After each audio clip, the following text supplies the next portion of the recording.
launched yet.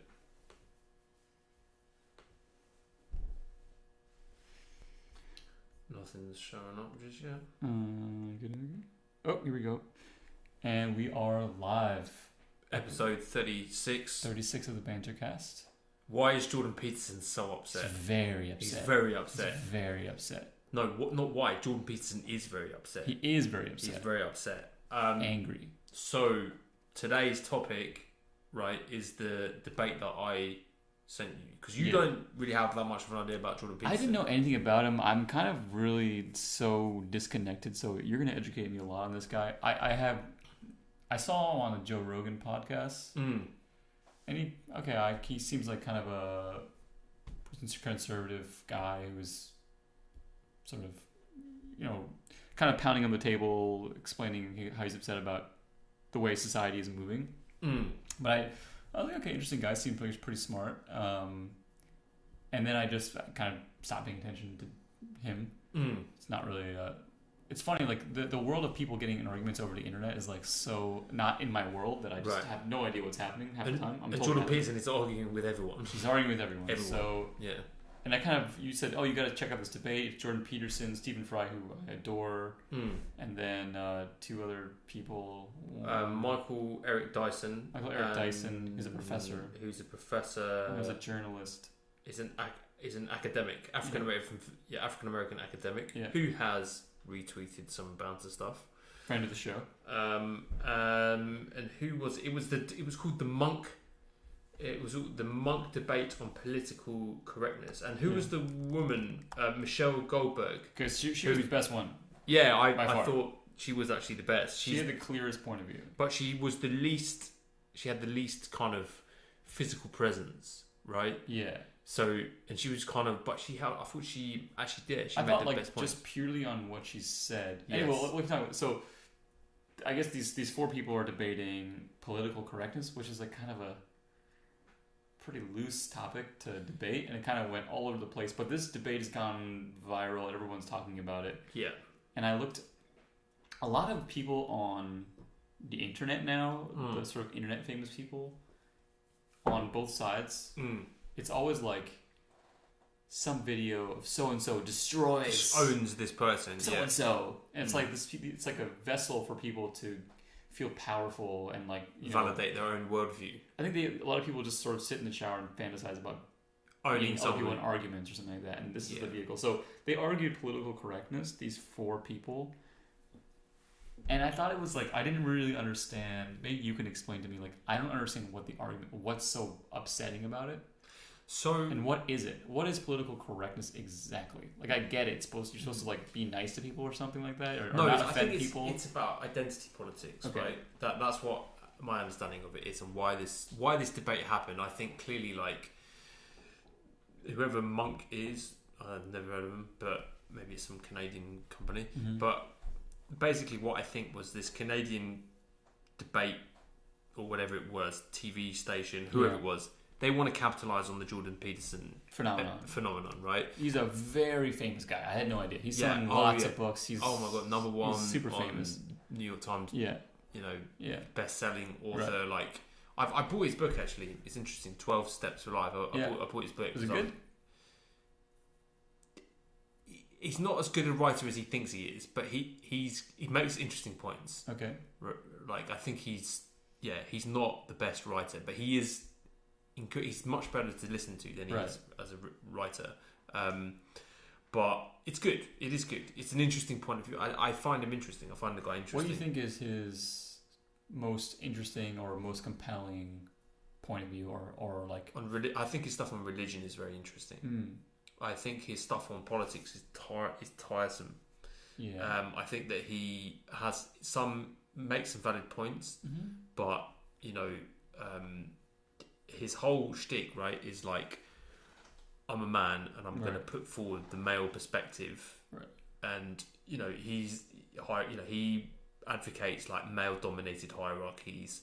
Thinks that women should kind of be good housewives, and but it's in a more nuanced. I think he's, but basically, he seems like a guy who is speaking for the powerful and established, and Yes. saying basically that There's a reason why this There's a society's reason evolved this way. our society is evolved this way, and the social order is basically should be respected, and this disrespect of the social order should not stand, basically. Right. And we need to be careful and respectful of the way things are. And sure, it's not great for everyone, but it's still pretty good. Yeah. And what we don't want is to turn out like the Soviet Union. Right. And if we continue to question the social order or to impugn the social order, we might wind up just in a really bad situation. So he basically said, so the debate kind of started, it was interesting, there's 4 people, and they all were kind of debating different things. So, I guess that started out with, was Michelle Goldberg? Michelle Goldberg. She kind of started out, and she said essentially that, that people's identities are imposed upon them by powerful groups in society. Yeah. Right. And that people, as a result, should be free to be their individual selves, whatever identity that is or isn't. They should be free to do that. And she's like, I don't really agree with the social justice warrior left that's like attacking people. But she said that these are kind of students for the most part who are still kind of understanding their views, and when people are young, they kind of tend to be hot-headed and simple-minded. Yeah. And she's like, I don't support that. But she's like, if it's about like respecting minorities, yeah. She basically said like, we've had this debate before, and this argument about questioning the order of things. Like we had this debate when women wanted to vote or become one that, but basically it represents social progress. Like she said that she visited a bunch of people, the Trump supporters, who said they were upset about political correctness, and when she asked them what that meant, her experience was they were upset that they couldn't say things that used to be okay to say. Yeah, right? being like they basically being racist. So they couldn't be like, Obama's not American or Obama's a Muslim, and the fact that everyone was jumping on them for that made them feel under attack, and that made them cling deeper to Trump. Right. And that was like the social. That's what they meant by political correctness. Yeah. Right.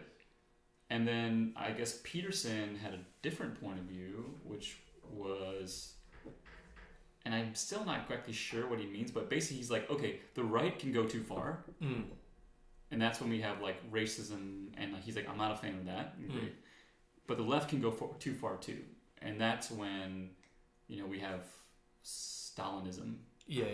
And where we try to make everyone equal, have equal outcomes, and somehow I didn't quite understand his argument, but somehow political correctness leads to some sort of Stalinism. And this is where that's a big leap. It's a big leap. Yeah. I'm glad we're on the same page about that, because this is what I've kind of noticed about him, that he talks about identity politics and equating it with mass genocide. Right. In the Soviet Union. He's really upset about political correctness. Yeah. In a way that doesn't jive with, like, I think again Michelle Goldberg's point was like, I get that it really sucks to put something out there and have a lot of people really insult you. Yeah. That sucks. Yeah. But that's just the way the world kind of is. Right. And it's this idea, the problem I have with people like Jordan Peterson, and Jordan Peterson specifically, is that he seems like his view, his world order is being questioned. Correct. And he does not like that. Right. And he's reacting very, very, very, very aggressively. Right. And emotionally in response to that. Yeah. Right. Because some of the presuppositions that he has in his mind are being questioned, are being upended. And it's difficult. That shit is difficult. Like the Me Too movement was like, I found that hard. I was like, okay, I've got everything wrong, right? I've got everything back to front. And Jordan Peterson's out there saying, no, you haven't. Right. No, you haven't. Right.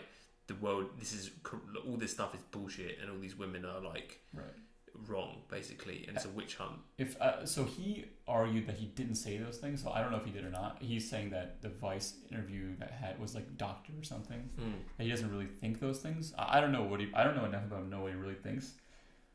But it was kind of what I noticed was so. I'm sorry, I don't know these people well. So the only person I know is Stephen Fry because he's really funny. Who's that professor who kind of got into who was Michael Eric Dyson. Michael Eric Dyson. So Michael Eric Dyson basically called Jordan Peterson an angry old white man or something like that. An angry ass white dude. An angry ass white dude. And Peterson took deep offense. He like pouted and got really mad about it. I don't know if he kind of proved. Maybe he wasn't actually mad. Maybe he just wanted to be like to look like he was the saint of the whole thing. Yeah. Maybe he wanted. Maybe he didn't actually care. But the funny thing is when Dyson, there's a moment in this debate which I thought was really important, which is when Dyson goes, he's basically saying like feelings are important, and if I hurt you, I'm sorry. And he was like, I'm not hurt. I'm not a victim. I'm not weak. Yeah. I'm like aghast. Yeah. I'm appalled. Yeah. That is all that explains everything about Jordan Peterson. Yeah. Yeah, exactly. I had exactly the same thought about that moment where it's like this guy believes that weakness. He's afraid to look weak. He's afraid to look weak, and he feels vulnerable. I think the guy is fucking this close away from being mad, Fidge. Like this guy could like flip into total chaos and madness like that. But I think he feels like he's afraid. But no, according to Jordan Peterson, like Justin Trudeau is the worst thing to ever happen to Canada because he like believes in kind of proactive, like hiring more women rather than the most qualified. Right. And Jordan Peterson takes great offense to that because it's this whole idea that if you, diversity, right, and you try to make the equality of outcome as opposed to equality of opportunity. He wants equality of opportunity, but not equality of outcome, which is where he thinks the identity politics left have gone crazy or are dangerously out of whack. So it's kind of like affirmative action, right? Like affirmative action, you're trying to create a specific outcome, right? As opposed to create opportunity. So, he thinks equality of guarantee or like. Again, it's a big leap. Okay, so I get it. Like he doesn't like when people on the internet or in real life react emotionally to what he's saying. Yeah. He would rather people absorb it intellectually and think like all of us that think he's great. That would be the best outcome. He wouldn't be upset at that point. Right.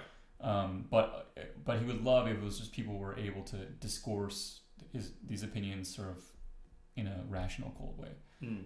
Like I think most people would prefer that. Like no human being wants to deal with like a shitstorm, right? Or most people anyway. So I get that. And then he said he was really insistent on like how bad equality of outcome was. So he's saying like this idea that he was basically arguing. He was playing what Ludwig von Wittgenstein would call a language game. Yeah. Which is designed to avoid a conversation. Right. So a game of language is like what a lot of philosophers do, where they say like, okay, like this isn't a table. Tell you this is a table. Prove to me this is a table. And I say, well, it has 4 legs. He goes, 4 legs. There's plenty of tables that have 1 leg, so it's not a table, is it? Right. And it kind of like gets into this game of language as opposed to like dealing with the problem. So he was like, how much is my privilege worth? How much should I pay in net tax? Is my privilege 15% of my net worth? Is it 25%? It's like when someone is doing that, the point of that is to avoid talking. Right. It's intentionally obtuse. Right. And I get it. That's like you're part of it as being a showman and being having fun in a debate. But I don't understand his point. Okay, like I'm trying to like understand what he's upset about. Like I get because we can talk about Stephen Fry. Stephen Fry, it's very clear to me what he's upset about. He's upset that he believes that political correctness, basically shaming people for saying things that are like politically incorrect, is a very bad tactic. To win elections. Yeah. He says that in his mind, he's saying the reason the right wing has won is because they've had a different way. Their view is like, I understand how you feel. I know how you feel. I don't like these foreigners either. Yeah. And you're right. I don't like these women, squawking at men, telling them what they should do. A man's a man. I get how you feel. Right, you can grab him by the pussy. Put him by the pussy, like, let's be men. That he's saying, like, he's saying, like, that's an effective strategy. And the left, he's like, I'm a soft liberal, and the left hasn't been using the right tactics. So he's saying that this is a tactical mistake, and he's saying people live in fear of expressing their views, and that's bad. That's like a self-censorship. So I understand Stephen Fry's argument, and I understand the argument of Dr. Dyson, which is his argument is that that the black experience was like black people were essentially abandoned in the United States. And black identity was like race was a creation of a power structure. That race was created by white people, not black people. Right. And that's true. That's true. That's absolutely true. Race is a 19th. Correct. It was a creation of 17th century European. It was a way to buy and sell human beings. So that's his argument, that basically like identities and being and defending them is really about. He's saying that as a black man I walk down the street and people don't see me as what like my likes and joys. The police see me as a black man, so they see me as my identity, and I would rather them not. But because they do, I need to like push for individual rights, and I need to defend my identity when I hear people saying racist shit. So I understand his point of view. I just don't understand Peterson's point of view. I get that he thinks that equality of outcome is bad, but I don't understand. Maybe you can help me because I don't know what he's arguing. Well, one of the things he talks about when he says like the problem with identity politics, right, is like how far do you go, right? How far do you go when you keep subcategorizing people, right? And that is, I think that's true, right? That like if you say, well, I'm a cisgender, biracial, X, like oppressed, this, that, or the other, right? And you can just keep putting yourself in these different identity groups until you have like the most oppressed person ever, right? Because they've chosen to identify themselves according to these subgroups and subcategories, right? Then it becomes like, then how do you craft policy around that? How do you craft policy around dealing with all these like overlapping kind of identity politic groups and people, individuals who categorize themselves in many different ways, right? Like I get that. I get it does seem to me like it's getting kind of ridiculous, right? And there's all these movements in college campuses to have multiple different gender identity definitions and categories. Z and Zer and all this kind of stuff, like. And I take his point on that like it's kind of fucking stupid. It's just it's getting ridiculous, and things come into the language, right? Like you come up with like Ms, for example, as Miss and Ms and Mr, right? I'm not sure what the kind of the history of that is, but like it clearly at a certain point, like the majority of society figured out, it's kind of useful to use. Like African American was a thing that we came up with out of the black. 70s, 80s. It used to be black. Yeah. And then we started saying African American. Yeah, language changes, right? Language changes, and when people used to say Negro. Right. And then it's Negro, then it's black, and then it's African American, right? Yeah. And I think language changes to try to sort of maybe initially the people who were saying African American were laughed at and said, this is stupid, I want to say black, or I want to say Negro. Right. But after a while, so many people start to use it, it becomes kind of common, right? It becomes common parlance. Like everyone agrees. Is Peterson's point that he should be able to say Negro? No, I think his point is that these things shouldn't be forced or made. You shouldn't be legally obligated to say Z's or whatever it is, or use these different. No one on that stage was making a legal claim. No, but he said that's what's happening in universities, right? Okay. There is a trend towards it, and that's true. That is true. I agree with him then. Yeah, I certainly agree. I certainly agree with him. But I also don't understand the harm. Like I don't understand how that leads to communism and Stalin killing his 20 point million is that it's a cataclysmic problem. Yes. It is as serious as any serious social problem. This idea that we're being careful about our language and avoiding saying things that offend people.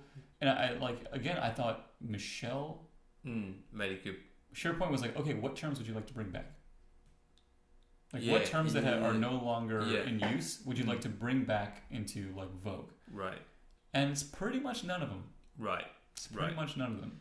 But you know, he does have. I think one of his other points is that in Canada, Right. like it's different in America, right? Right. The right is in power. Mm-hmm. The right, the society is much more conservative. It's much more right wing in America, whereas in Canada it's much more liberal. Right. And the liberals are in power, and the liberals control academia for the most part. Right. So his reality is different from a lot of other people's. Right. Mm-hmm. He sees this up close in university, where it is ridiculous and it's oppressive, and he's been threatened with losing his job many times for his refusal to adopt particular kind of gender pronouns. Oh, okay. So he's saying that. But even though If I'm not even sure that that's actually true, like, okay, I don't even know if he has been threatened to maybe lose on his the job. internet. There's like the thing is when you have a big platform, people gonna come at you. People are gonna. You're, if you have every right to say, "Fuck off! I don't want to call you a they. I'm gonna call you a woman because that's what I think." But fine, say that. But that right, and then this you have the right to be like, "Fuck you! Call me what I want," and I have a right to whatever. Okay, right.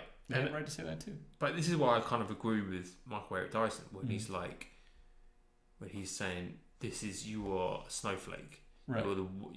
You're a whining little fucking pussy, basically, right?" He called him a pussy. Yeah. Yeah. I mean, I don't know if he said he called him a pussy, but he basically did. did. Yeah, he said. He said you're worse than this. And I wrote a piece about this on the Banter recently about have you heard of the intellectual dark web? No. Right, so the intellectual dark web is this kind of collection of kind of libertarian thinkers, right? It's some guy started, probably a dude who started this website, the intellectual dark. Like Joe Rogan's in it, Tim Ferriss, Dave Rubin, Jordan Peterson, Ben Shapiro, and there's all these other kind of Ayaan Hirsi Ali, a lot of other kind of libertarian thinkers, Sam Harris. I wrote an article saying it's basically, it's kind of sad, right? It's kind of sad that all these almost overwhelming, other than like Ayaan Hirsi Ali, overwhelmingly white men, libertarians, feel like they're being oppressed, and they've got to join this. They've got to be part of this community. I don't know if they've actively joined it, or whatever, but Jordan Peterson's been bragging about it on social media. About the intellectual dark web, that they're this kind of oppressed minority, and they can't speak their truth, they can't get their views across. Right. And it's just bullshit. They've got the internet, right? Jordan Peterson makes like $80,000 a month off Patreon. So, it's very weird. Like again, I go back to Michelle Goldstein, Goldberg, New York Times. So I don't know these people. This is not my world, but Michelle Goldberg, because she said that what you guys are asking for is to recognize that your feelings are hurt. Yeah. And I'm sorry they're hurt. Recognize your feelings are hurt, but you're not willing to do the same for other people's feelings. Right. Like, we get it. People hurt your feelings. You said something and people called you a racist. That's not, that sucks. Yeah. And I don't think he's a racist. I don't think he's a racist either. No. But it sucks to be called a racist. But on the pyramid of sucky things to go through, that's pretty low. It's pretty low, right? It's pretty low. You don't get to win the sort of the sort of victim Olympics, if there is one. And I think that's why the paradigm of victimhood is really scary to someone who's going to lose that game. And I think they kind of know that. It's kind of like Jordan Peterson knows that he can't win that game, but he's trying to. Right. He wants to be the most oppressed so he can take away the power from the other side's argument. Right. And like, you check on YouTube, all of the video, there's all these mashups of Jordan Peterson owning feminists and owning lesbians. Feminists. Yeah, owning gender. Jordan Peterson shuts down like gender identity people politics. Just jerking off to that, watching that. Right. Yeah, you stupid feminist, maybe you rejected me and you fucking right. It's like these guys on the internet. That's all it's dudes on the internet, right? It's alt-right dudes on the internet who live to shut down feminists. They like watch these videos like. Yeah, and just jerk off to him. Like I watch a video of someone on the identity politics left, and I just think, fuck, you're annoying. You're annoying.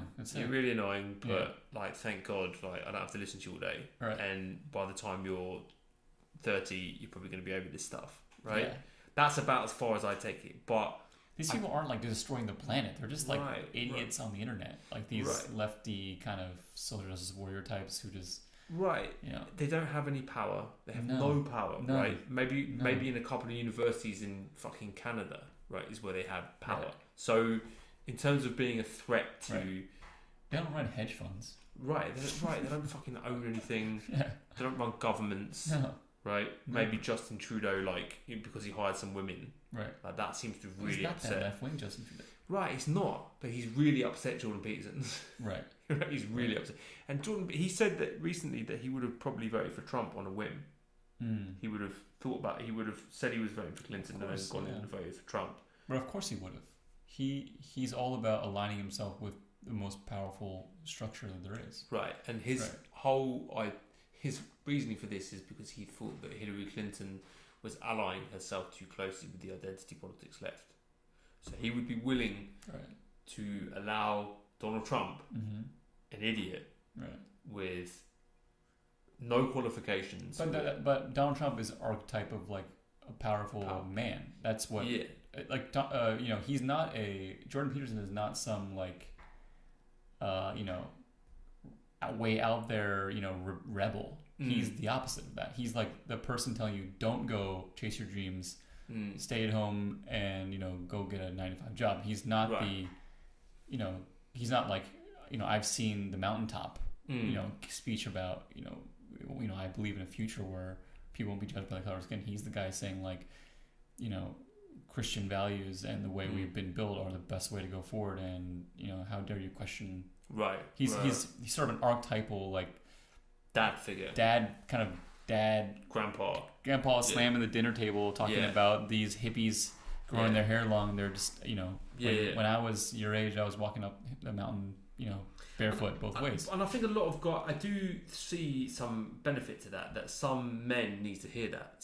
I do think a lot of men need to hear like sort your shit out, right? You know what I'm saying? Like as a man, you have to take care of things, take responsibility for yourself. Yeah. And I think that's good advice, right? That's kind of advice. And there are a lot of people who don't have father figures in their lives who have told them, hey, like cut that shit out.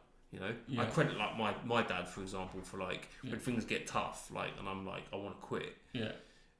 I can hear my dad's voice saying like, take responsibility for yourself. Right. You have to take responsibility for yourself. Right.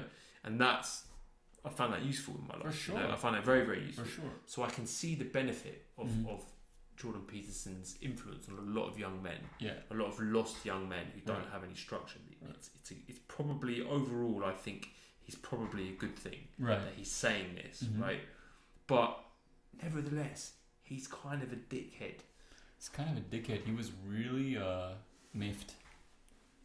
He was like he actually like he did this interview at the end of it where he was just basically saying like what how he was basically been abused and had been this giant victim, and it's really kind of sad to watch like a grown man playing a victim. Yeah. But it's all his body language. Everything's deliberate. Like, of course, the gelled back hair, the slick back hair, the pinstripe suit. The very sort of like old.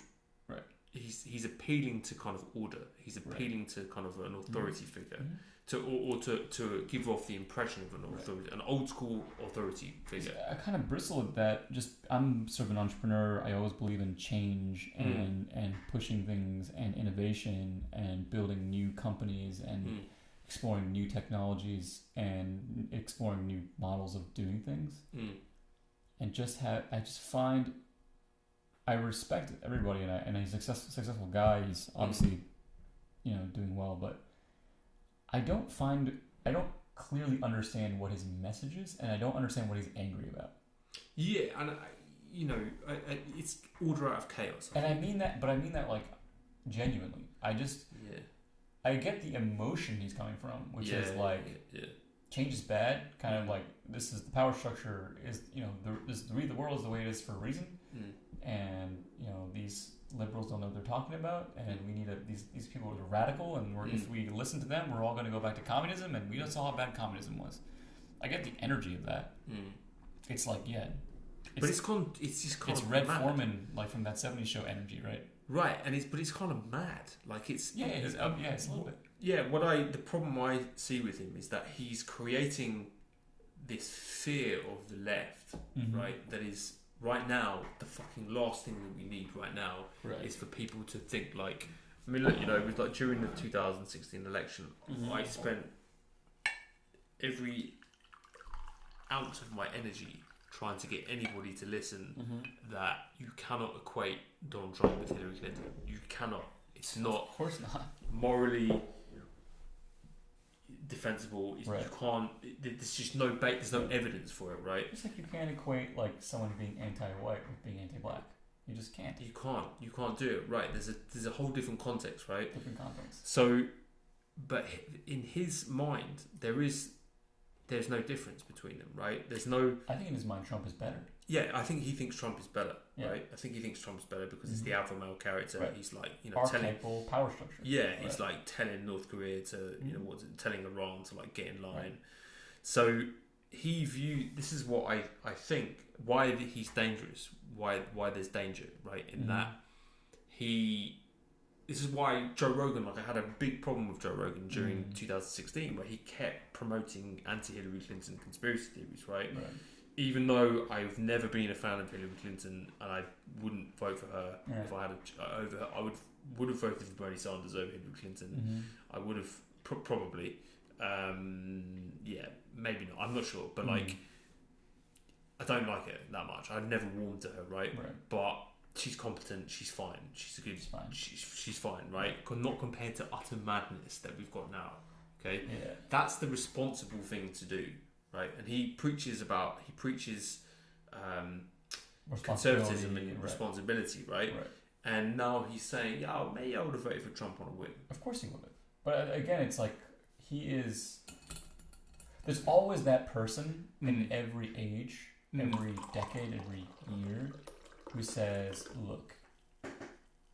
That's T, by the way. That's not me. It's not peeing. It's not. No one's peeing. No one's peeing. We're just in the toilet. I'm marking my territory in the podcast room just to show who's the alpha male here. Exactly. Yeah. So there's always someone who's going to say, "Look, I get that you want change, but the power structure is where it is, and it's been good. Yeah, maybe it's better for me than it is for you, but it's still not bad for you. Right. And we don't need change. Right. And the fact that you want change basically makes me want to fight you. I feel, the more you attack me, the more I stick to my guns, the more I'm pushed to defend the status quo. Right. So the more you call me racist, the more I'm going to push up against you, and the less good it's going to be for you in the end. And it's crazy that he can't concede any of that. He can't concede any of that. Right. But it's clear that his argument is a really kind of pretty basic argument. Like what he's saying is like, look, Black America. The more you call me racist, the harder it's going to be for you. So why don't you just play ball? Yeah. And we just stick to my rules. Yeah. And it's not going to be so bad for you. And that's why I kind of appreciated Michael Eric Dyson coming out and saying, "I'm not fucking playing by your rules, dude. Like the society is changing, right? And like this is not your world anymore." Yeah, it's basically what he said. Yeah. Yeah, and I thought it was a good point to make. Whether you like Michael Eric Dyson's style or not, I don't mind it. Like I think he was kind of a prick. Yeah, he's kind of a big. He's softened over time. Like he used to be more. He came out really kind of. He was. I mean, maybe he has passed with Peterson. Maybe that's the reason. I mean, I get it's kind of provocative, but calling him an old angry white guy, I mean, it's fine, but it's kind of like that's designed to piss. That's like designed to take a dig at the guy. But you could also argue that he's. I mean, listen. I played Jordan when I first heard Jordan Peterson talking. I was like, wow, this guy is very compelling. He's a very compelling person to hear and to watch. Charismatic guy. Very charismatic, right? Played him to my wife. I'm like, what do you think about this? My wife is Latina, non-political, is not interested in the slightest in gender identity politics or whatever, right? She finds things interesting, but she's not a political person. Right. And the first thing she said, it's like, he just sounds like some angry white dude. Yeah. Right. And that was her first reaction. Right. And like, she doesn't play that identity politics game. Right. This is from a Latina perspective, Right. right? That he just sounds like some angry white dude, Right. right? They kind of got, you know, they're kind of. I know exactly. Yeah, like archetypal angry white guy. Right. And for her, right, she shuts off right, when she hears that. Right. She says interesting point, but Mm. I'm listening to the tone of your voice. right. I'm not listening to your emotions. Yeah, I'm not necessarily listening to the content of what you're saying. Right. I'm Yeah. listening to the emotion of your voice, and that is, you know, a male perspective is that. You listen to the content of what I'm saying. Right. What's the argument? Right. Right. What's the Right. rational argument? Right. Right. Where's the evidence? Where's the this there? Yeah. Women listen to the intention. It's the intention behind it, right? Yeah. And in a male-dominated world, Yeah. it's the content that matters, right? In a female-dominated world, it's the intention, it's the feeling, right? Mm-hmm. And I think that we are shifting into a more female. Great. Right. It's different, right? Right. It's different, and a lot of dudes are gonna find it fucking difficult to transition. Like, it's hard for everybody else. Like, welcome it's to hard for everyone. Yeah. Welcome to the fucking club. You know. Yeah, This welcome is, to the club. But the thing is, like, I remember one thing, like Stephen Fry was saying, like, look, I get it. You know, slavery was hard, but hey, I'm Jewish. My people used to be slaves. The Britons used to be slaves. And he's like, really? That's like your argument? That like it's not a great argument. I was like, Stephen Fry, man, I respect the hell out of you, but like that's a weak argument. That's pretty weak, man. Like 2,000 years ago, what are you trying to say? Like, it's just a fact that, again, like nobody. Okay, so I don't agree with. I'm all for individual rights. So as a person with black skin, you should be free to walk down the street without getting shot. You should be able to go to Starbucks. Yeah, without getting fucking arrested. Based on your individual rights. So I also don't think you can blame groups for like, you know, things that happened. Like you can't blame an entire group of people for something bad that happened. An entire group of Muslims, an entire group of Anglo-Saxon white people. Okay, I'm not down with doing that. Right. But I think people bristle at identity politics so much because they feel like somehow guilty or they feel some kind of emotions related to it. Because I don't, like if someone says, you know, it's really hard to be, you know, African American and my experience is really difficult because like sometimes I fucking walk down the street and I got a fucking cop frisking me. I'm like, fuck, that sucks. Yeah.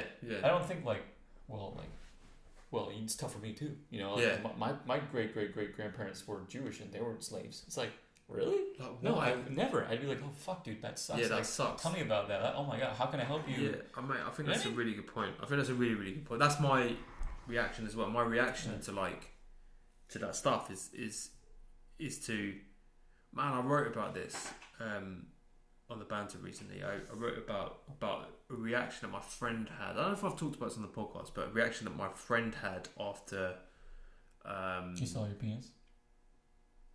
That was more shock and awe, Shock mate. Shock and awe, yeah. Mastodonic. Yeah. I just need to make everyone clear that I have a, like Donald Trump. He got a yardstick out. Yeah, when Donald Trump was talked about his penis size, he wanted to make sure everyone... No problems there. Yeah, it's like, dude. Yeah. But no, like I was when Trayvon Martin was shot. Yeah. When Trayvon Martin was shot. And like, that was a surreal experience. Because I was my friend, he's on the podcast, Chris Bradshaw. Oh yeah, I hope he doesn't mind me talking about this, but like basically I was with him when that happened, and I like came out, I sat down, and I'm like, dude, you're right, and he's like, not really, man, not really, like, I'm sick of this shit, you know. And I could see, bro, it was the first time, man. I can't really explain it from a rational point of view, but I could, from an emotional point of view, from just the way that he had some connection to this, right, and some deep ancestral trauma, right? That he was feeling, that it was present, and you could fucking see it in his face.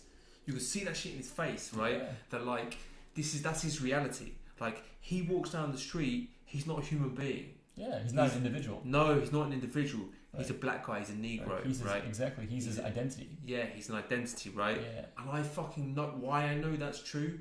It's because part of me sees that too. Part of me has a fear, right? Part of me goes down the street and I see a load of black guys in the street. My cultural imprint, right, is of watching, you know, Boys in the Hood or like something like gangster rap videos, right? You don't see them as individuals. No, I see them. You know what I mean? As a group. Yeah, I see it as a group. Yeah, as a group. Yeah, as an identity, right? And I have the same thing about. It's not just black people. It's about anyone. If I see a group of Asian women, I'm like, you know, they can't drive, right? something like that, right? Right. Let's talk shit about Jews. Fuck you. No, I'm just kidding. No, but do you know what I'm saying? Yeah, of course. We're all conditioned that way. Everyone's fucking conditioned that way, right? And what is true is, not that, look, I'm trying to maybe if someone understands the anti-political correctness, right, better than I do, I would love to just understand it, because I don't understand what the big deal is. Are they saying that if I espouse something, like let's say someone admitted the same thing you didn't know, which is true, that yeah, sometimes I think some racist shit. Yeah. Okay, it's true. No one should jump all over you for that. Like, we're all human. No one should call you a bad person and hurt your feelings at all. And and if people did, I'm really sorry, because that sucks to be called a racist. If you're not, it sucks. Right. But it's also fair enough if people see some shit. Everyone has a right to say what they think. Right. And I think we should all be big enough to take it. Like, if someone says, some racist shit, everyone has a right to pile on you. Right. Remember that lawyer the other day? He went to this restaurant in New York and started shouting a bunch of shit at Spanish people. Don't speak Spanish, all that stuff. Go ahead, but you also gotta take it. If you can dish it out, you gotta take that shit. You gotta take it. Right. You gotta be prepared to lose your business. You gotta be prepared for all that stuff. Step into the ring. If you want to step into the ring, you might get knocked out. Right. Fair. And this is what I think Jordan Peterson has put himself up for. Right. He's put himself up for he's put himself up as this public figure, and he's saying all this stuff. He was saying stuff he said stuff like, when someone asked him, why do feminists side with Muslims, right? And he was like, because they have secret male domination fantasies. They want to be dominated by men. Yeah, so you're opening yourself up to it. You say shit like that. I mean, okay, what would be my explanation? My explanation, right, for a feminist who sympathises with Muslim who won't criticise Islam, right? It's this would be my interpretation. My interpretation is that, I think there is a double standard, right? I think there is a double standard with feminists who will attack Christians but won't attack Muslims, right? I see that as a double standard. I think you should all be attack Christians and Muslims equally, right? Or any religion equally, right? And there is a double standard in amongst liberals about Islam. I see that for sure. But also, you don't want to punch down. Also, you don't want to punch down, right? It's this is Muslims are fucking discriminated against in our culture, right? These are the more vulnerable people in society, and this is what drives me crazy about the right, is that it's always attacking the most vulnerable people, right? The people who can least defend themselves, right? That's the MO of the far right, right? Right, it always has been. And Michael Eric Dyson's, I thought he made a really good point when he was kind of saying look, I get death threats all the time. I fear for my life sometimes, right? Right. His reality as an African American, right? He can get on stage and he can give the big, he can talk a lot of shit, and he can kind of, he can mix it with, the big dudes. He can mix it with the likes of Jordan Peterson or whatever. But what does he have? What's his power structure supporting him when he goes out? Let's listen to part of the debate here. The idea of what you see as the pernicious danger of groupthink when it comes to ethnicity, when it comes to gender. Why do you think that's one of the primal sins in your view of political correctness? Sue us. Well, I think it's one of the primal sins of identity politics players on the left and the right, just to be clear about that. Personally, since this has got personal at times, I'm no fan of the identitarian right. I think that anybody who plays a game, a conceptual game where group identity comes first and foremost, risks an exacerbation of tribalism. It doesn't matter whether it's on the left or the right. With regards to the idea of group rights, well, there's a fundamental, and this is something we've fallen into terribly in Canada, not least because we had to contend with the threat of Quebec separatism, but the idea of group rights is extraordinarily problematic because the obverse of the coin of individual rights is individual responsibilities. And you can hold an individual responsible, and an individual can be responsible. And so that's partly why individuals have rights. But groups, how do you hold a group responsible? So that is a point that to me makes no sense. That he's saying that, look, if you have individual rights, you should have individual responsibilities, and if you have a thing that's called as group rights, you should have group responsibilities. Nobody on that stage is arguing for group rights. They were saying there are people of this type, let's say women or black people, that as individuals aren't being able to express or live their lives as they would want. We need to figure out a way to like address the shit that's coming their way, and the way we do it is by calling it out. Right. And that's what you don't like. You think that's political incorrectness. So when you come out and say, call somebody boy, and someone says, "Yo, fuck you," that's racist. Yeah. You can't be like, "Oh, you're so politically correct." Like, no, you just okay. Maybe you aren't aware of what you're saying is like hurting someone's feelings, and then you don't like having your feelings hurt in return when someone calls you racist. I get it, but maybe it's a teachable moment, and maybe it's like I just don't understand. I'm trying to really get, because I know he's a really smart guy, and I know he's really well written, and so I'm trying to understand what Peterson is. But I think saying. To me, it's like a sort of a lack of empathy. It's kind of like for other people. It's like but for people like him, he does have empathy, right? Yeah, for like a downtrodden white guy that's called racist just because he has utmost sympathy for these people, right? But like, where's the sympathy for African Americans who are being, man, fucking being African American in America, fuck that. That is not fun, right? That shit is not fun. Yeah. Right? Like, I don't know, sometimes I think I would go crazy if I was a black American and I understood like the history of like what's happened to my ancestors, like how society generally views me and treats me, and the fact that if I go into a store, people will think that I'm either shoplifting or like I'm doing a drug deal. You're always like the black guy, you're the black friend, you're the black whatever, you're the black you're never just like Dave. Right. I got a friend Dave, it's like, oh, the black guy. Right. You know what I mean? Right. You're always that. You're never free of that group identity. Right. And I think that's imposed. It's imposed upon you. It was created by other people in power to use against you. Yeah. Yeah. And you're saying, I don't want that thing. Right. So we're gonna fight it in the public space. Right. And we have and the argument from Dr. Dyson is we have a right to do that. Yeah. Yeah, of course. It goes too far. Like, I've had arguments with like African American people and I've just said like, look, I'm not going to like, what you're saying is in my view racist, right? So you've gone too far, and everything's white this, white that, and then you can't have a conversation with me as an individual, right? Because then I'm just a white person, right? Exactly. Right? And then I don't talk to you like that. I'm not going to talk to you like you're a black person, right? I accept that that's how you identify, but I'm talking to you as a human. I want to talk to you as a human being, right? But if you want to talk to me as just a white person, then it's not. Fuck off. Yeah, fuck off. Like, I don't want to. Like, I've had that. I was on the HuffPost Live and had like I was attacked by lots of activists who was accusing me of being racist. I've been accused of being racist because I thought that some Black Lives Matter activists were dicks to Bernie Sanders.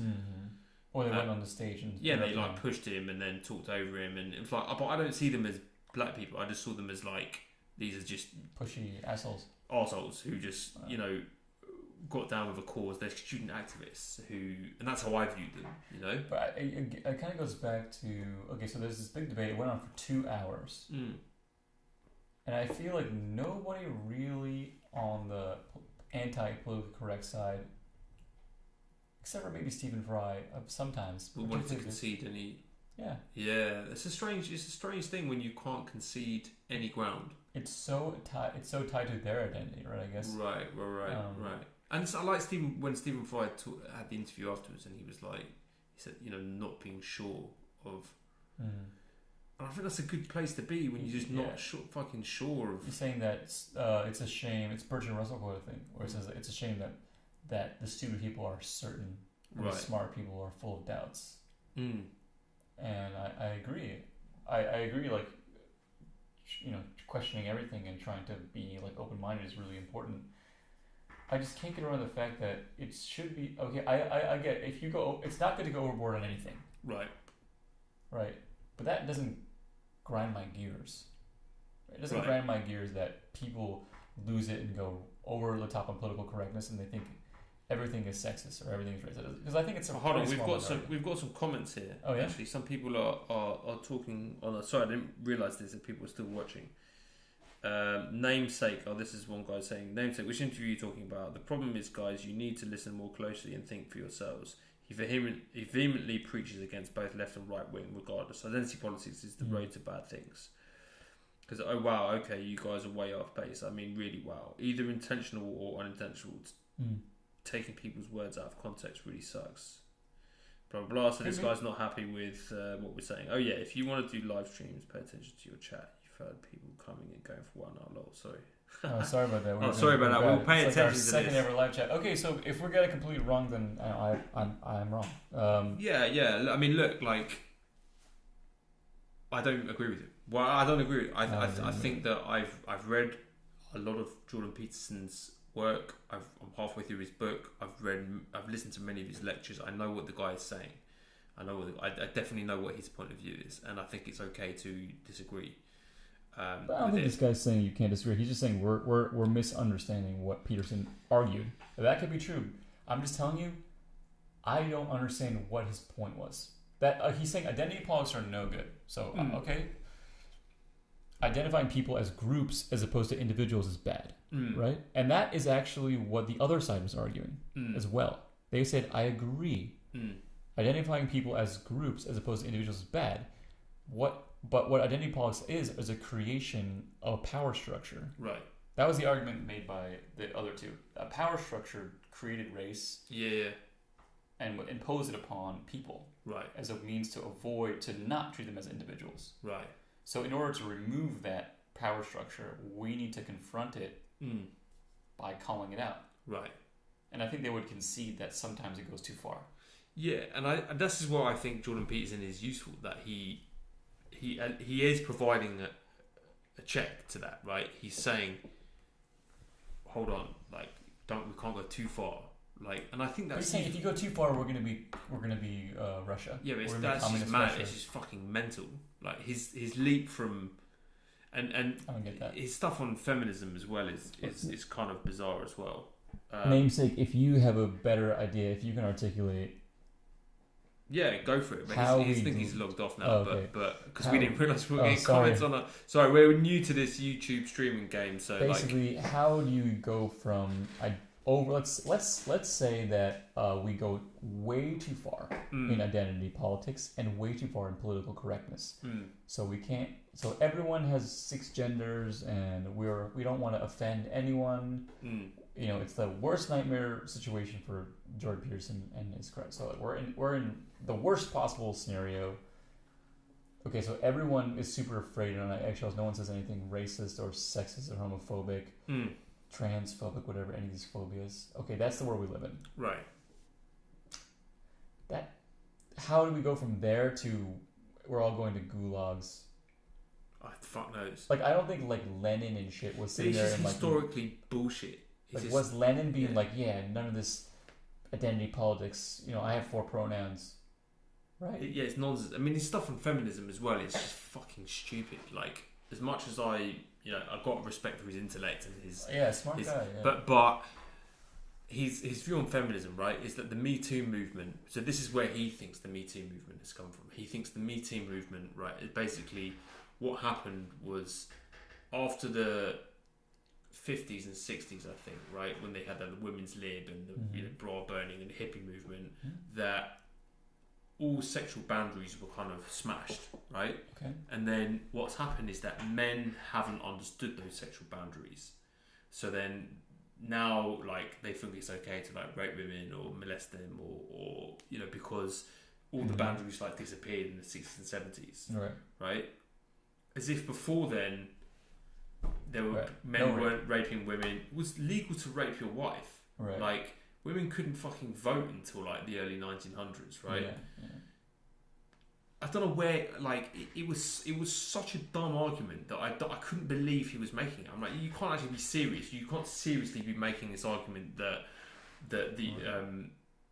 A, we're not living in a kind of a misogynistic society, and B, that it was somehow better before. Right. but this is again. But that is identity politics when he's saying that. He's saying feminists are X. Like feminists, if feminists, they're you feminists, therefore you believe in all this other shit. Right. So it's the same thing. Right. He's just saying that my feelings matter more than anybody else's.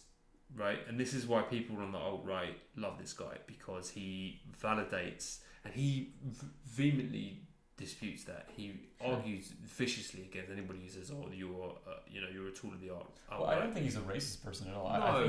No, I don't think that. But I do think that like he's just a voice for the established and powerful. Yes. You know, like he's there to enforce the way things are. And I wish some of the guys who listen to him would. Man, just have some empathy for other people who are like women and black people and. Well, it's like Michelle was saying in the debate. She's like, people were saying that Me Too went too far after like a month. Right. It's like, what happened to the people who were accused of rape? Pretty much nothing. Nothing, right. And I think people were upset. People were afraid. They were like, "Oh, is like the whole social order going to come collapsing down now that we're accused? Now that men who harass women are going to suffer as a result of it?" That's the big question. Right. Like, whoa! Are we going to like change the social order now? And that was scary for a lot of people. Right.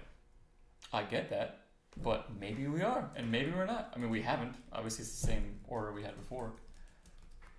But that's the big fear of the Me Too movement from the other side, from like the anti-Me Too movement. Right. Rather than being like, oh my god, that's horrible. The guy just like whipped his cock out and started fucking trying to rape you. Yeah. Jesus Christ. Rather than it's like which side you come out on, like which side you kind of have more sympathy. Dicks outside. Like I have more sympathy for the people who've been raped and like sexually assaulted, right? Yeah. Yes, I'm sure some men have been falsely accused, and that's awful. That's really bad. It's really, really bad, and I definitely don't think that that's a good thing. I'm sure if it had happened to me, would you rather be falsely accused or raped? Yeah.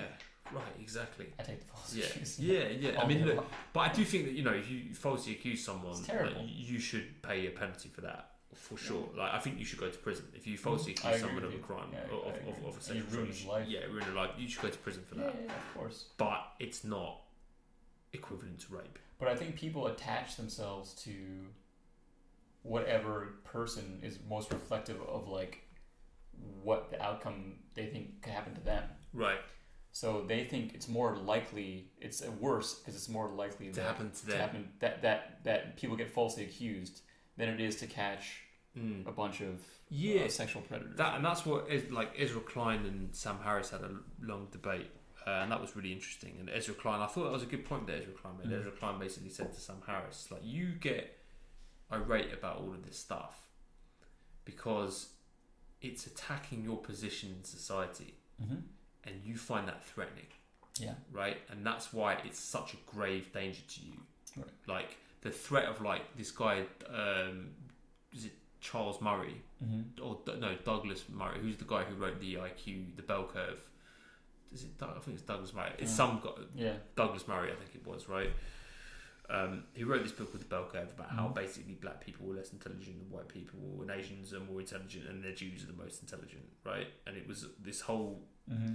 Anyway, I mean, it's not interesting. I don't understand why anyone gives a fuck about an IQ test, personally, but whatever. They had a long debate about it, and because Sam Harris had this guy on his podcast and said, you've been unfairly maligned by like the liberal media and the media in general, and like you weren't making a racist point, you were just talking about data. And Ezra Klein's point was that no, this guy is not just talking about data. This guy is a policy advocate, right? And he's made a living in out of advocating policies based on his research. And he's been heavily funded by conservative think tanks and wealthy kind of donors and whatnot. So there is an agenda behind what this guy is saying, and also you had this guy on your podcast because you feel that you could be maligned like he could, right? And that threatens you, and that's why you have people like Charles Murray on your side because you on your podcast because like you're playing identity politics too. Right. It's just you're not aware of it. Right, you're not aware of it. Yeah, and it's like a lot of these kind of non-identity politics, right. libertarian white guys. Right. It's the same thing. It's the same fucking thing, yeah, but they can't like, see all it. Feminists are this, right. The social justice warriors are this. All these identities, these LGBTQ people. It's like they don't see people as individuals either. Right, exactly. They make broad kind of. Yeah. No, look, we all do that. I mean, everyone does that. I do it. I wrote a piece today about Bernie Sanders supporters, and I probably blanket. I'm not a fan of Bernie Sanders supporters, even though I supported Bernie Sanders myself. Yeah, but I just think it's fair game for you to come out and say some controversial shit. Okay, do your thing, man. But suck it up. Get some eyeballs and sell some books, whatever you fucking want to do, but suck it up. Suck it up, big boy. Yeah, that's what I'm saying to Jordan Peterson. Yeah, you got into the ring, you said some shit that pissed people off on purpose. Yeah. Fair. Suck it up. And stop whining about it. I respect him for coming out and saying what he thinks. Yeah. A lot of people are afraid. Oh yeah, no. And that's why people like him so much, because a lot of people feel the same way as him. I'm glad. They admire his courage to come out and say the things that they also think. Yeah, and there's some things that's great. There's some things that he says that I secretly think. Oh, for sure. It's old grandpa feeling. Of course, every guy and probably a lot of women feel the same way. Yeah. But I think the big kind of harm that he's talking about, if you were to measure it, isn't so big. Right. It's really a bunch of hurt feelings. Right, it's essentially a bunch of hurt feelings. So I think Jordan. So we've figured out in this podcast that Jordan Peterson is very upset because his feelings were hurt. And he's poor guy. Poor Bobber. Poor guy. And I don't want anyone's feelings to be hurt.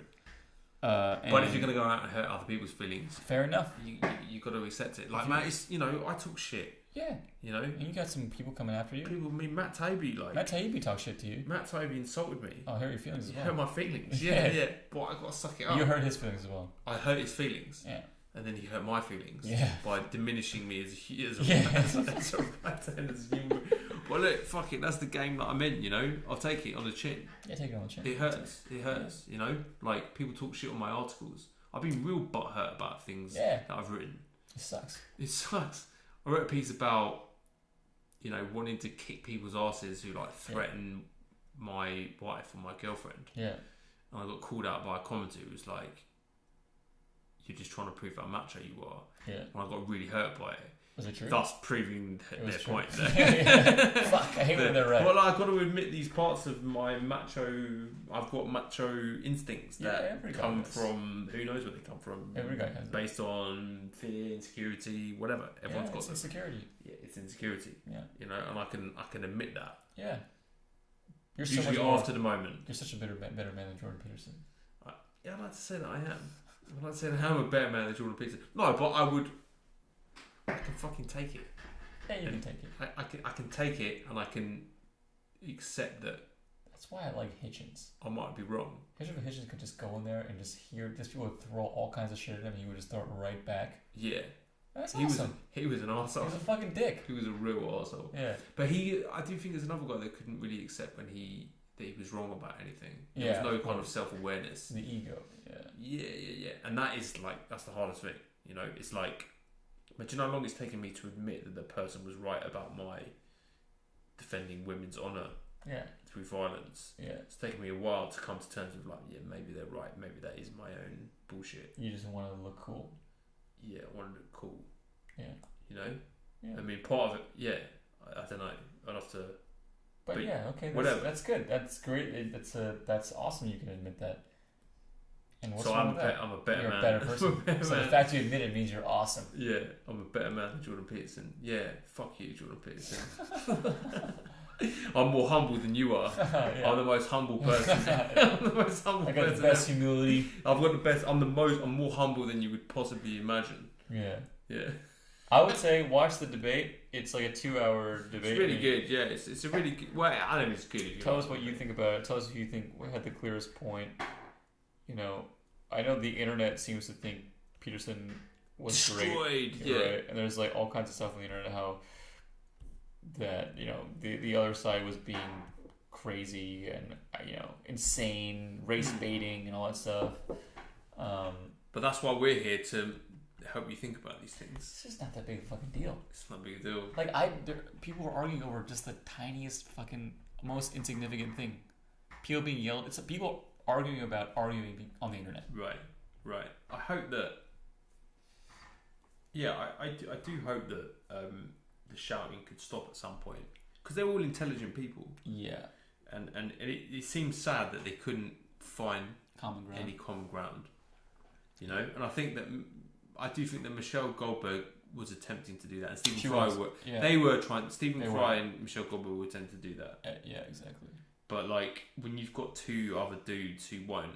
Well, it was like an alpha dog thing too, right? Yeah, who's the alpha male here? Who's gonna win this thing? Who's the debate? The idea of it being a debate is terrible because you're never gonna get common ground. Yeah, this is why I like debate formats. I'm not interested in winning. No, you gotta give that up. Yeah, you should you just explore. Yeah, someone makes a good point. You go, all right, yeah, it's a good point. Chew on it and think about it. Like I open this to anyone. If you agree with Jordan Peterson, I would love to listen to you and just contact us. Write a comment, because apparently people were commenting live on this. But I would love to, because I'm genuinely telling you I don't understand the issue. That's because you're part of the gender identity politics. I'm left. Like, you know, I just don't. Maybe because I never go to college campuses. I don't like go on Twitter. I don't like write think pieces or think about think pieces. I don't think about it. I don't really like. I read The Economist once a week. I don't really check the news at other times. And maybe that's the reason. But I would love to hear. I will literally just not talk for 30 minutes. You can just tell me how I'm not getting it.